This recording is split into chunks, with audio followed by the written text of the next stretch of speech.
উনি আমাদেরকে ডেকেছেন। ওনার সাথে আজকে আমরা গণ অধিকার পরিষদের পক্ষ থেকে আমি গণ অধিকার পরিষদের সভাপতি নুরুল হক নূর এবং আমাদের সাধারণ সম্পাদক ভারপ্রাপ্ত জনাব হাসান আল মামুন এবং আমাদের উচ্চতর পরিষদের সদস্য অ্যাডভোকেট খালিদ, আমরা তিনজনে আমরা মতবিনিময় করেছি। আমাদের এই মতবিনিময় দেশের চলমান পরিস্থিতি, বিশেষ করে নির্বাচন এবং নির্বাচনে আপনারা জানেন যে বিএনপির সাথে যারা যুগপৎ আন্দোলন করেছে তারা আমরা একত্রে নির্বাচন করছি এবং বিএনপির ভারপ্রাপ্ত চেয়ারম্যান জনাব তারেক রহমানের ঘোষণা ছিল যে আমরা একসাথে আন্দোলন, একসাথে নির্বাচন এবং একসাথে জাতীয় সরকার। তো নির্বাচনে আমরা মিত্র দল হিসেবে আমরা গণ অধিকার এবং আমরা দেখেছি যে আমাদের আরও ভ্রাতৃপ্রতিম কিছু সংগঠন সমূহ যারা একসাথে আন্দোলন সংগ্রাম করেছি, রাজনৈতিক দল, সেই সমস্ত জোটে বিএনপি আমাদেরকে আসন ছেড়ে দিয়েছে বা ওই আসনগুলোতে বিএনপি প্রার্থী দেয় নাই, কিন্তু কিছু কিছু আসনে, বেশিরভাগ আসনেই বিএনপির স্থানীয় স্বতন্ত্র প্রার্থী দাঁড়িয়েছেন এবং সেটা আমাদেরকে বিব্রত করছে এবং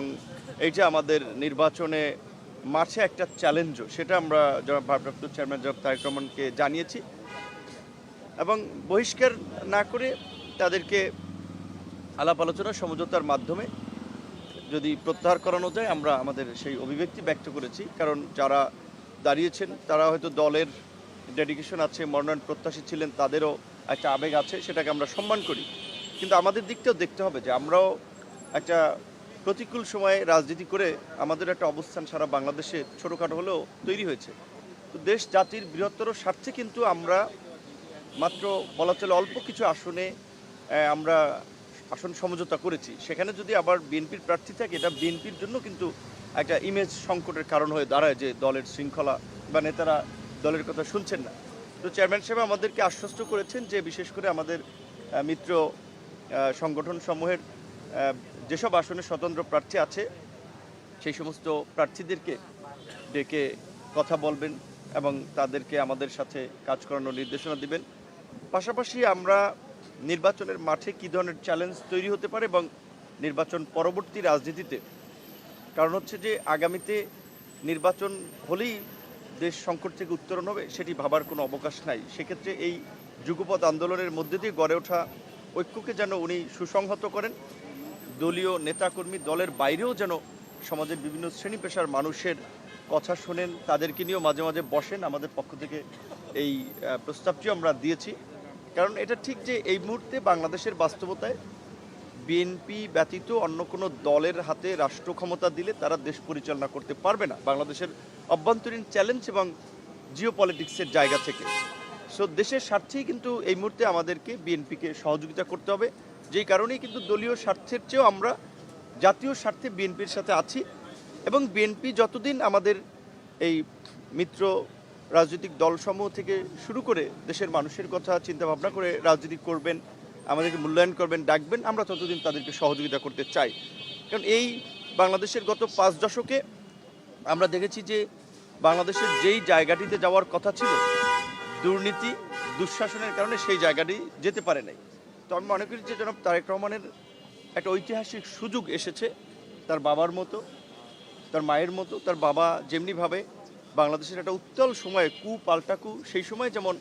বাংলাদেশকে নেতৃত্ব দিয়েছেন, বাংলাদেশকে ঘুরে দাঁড়াতে সহায়তা করেছেন, কাজ করেছেন, স্বাবলম্বী করেছেন, ঠিক একইভাবে তারও কিন্তু একটা ঐতিহাসিক সময় এবং সুযোগ তার জন্য এসেছে যে আগামীর বাংলাদেশের নেতৃত্ব দিয়ে গোটা জাতিকে ঐক্যবদ্ধ রাখা এবং বাংলাদেশের একটা স্বাধীন স্বতন্ত্র একটা পররাষ্ট্র নীতি গ্রহণ করা, বাংলাদেশের গণতন্ত্রের একটা প্রাতিষ্ঠানিক ভিত্তিকে শক্তিশালী করা। তিনি ইংল্যান্ডের মতো একটা দেশে থেকেছেন, সেই দেশের গণতন্ত্র উন্নয়ন দেখেছেন, সেই বিষয়গুলো আমরা আলাপ আলোচনা করেছি। আপনারা কি আশ্বস্ত কিনা আজকে? হ্যাঁ, আজকে ফলপ্রসূ হয়েছে কিনা মিটিংটা? না, আমরা আশাবাদী এবং তার কথাবার্তিতে কোনো